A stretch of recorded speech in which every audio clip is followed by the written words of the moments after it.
సత్య సాక్షి అనుదిన మన్నా ద్వారా మీ అందరికీ శుభోదయం.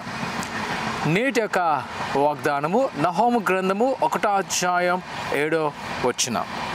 తనయందు నమ్మకించు వారిని ఆయన ఎరుగును.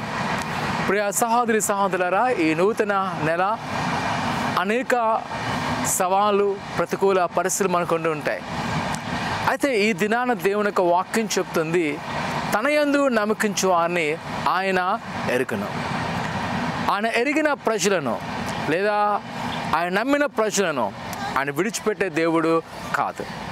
ఒకవేళ ఈరోజు నీ ముందు ఉన్న సవాళ్ళు బట్టి నువ్వు ఒంటరిగా ఉన్నావా, నువ్వు బాధపడుతున్నావా, దిగులు చెందావా, అధైర్యపడుతున్నావా, నా ప్రియ కుమార కుమార్తె, ఒత్తిడి గురి కాక ఇదిగో ప్రభువుని నమ్మకించు. ఆయన నమ్మకించిన వారిని ఆయన ఎరుగును. తన బిడ్డలకి ఏం కావాలో ఆయన తెలుసు. ఒకవేళ ఈరోజు నువ్వు చాలా దుఃఖంతో ఉన్నావేమో, వేదంతో ఉన్నావేమో, ఈ నూతన ఎలా నేను నడిపించాలని నువ్వు ఆలోచిస్తున్నావేమో, కానీ ఆందోళన చెందక అధైర్యపడక ఇదిగో ప్రభువు నీకు సహాయం చేయబోతున్నాడు. ఆయన నేను సకాలం నడిపించును. ఆయనకున్న ప్రతి వేదన, నీకున్న శోధన, ప్రతి ఆపద నుంచి విడుదల చేయను. ఎందుకంటే ఆయన నమ్మకించిన కాటి ఎరుగ. ఆయనకి కార్యాలు చేయాలంటే ఒకటే, ఆయన యందు సంపూర్ణ నమ్మకించండి.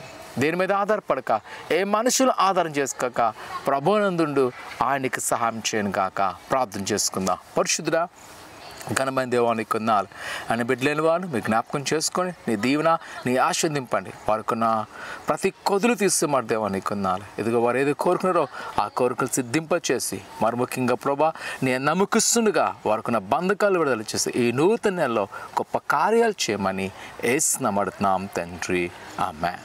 ప్రియ కుమార కుమార్తె, ఈ యొక్క దినాన ప్రభుని గొప్ప కార్యం చేయబోతున్నాడు. ఆయన యందు సంపూర్ణ నమ్మకంచు. దేవుడు దీవించును గాక.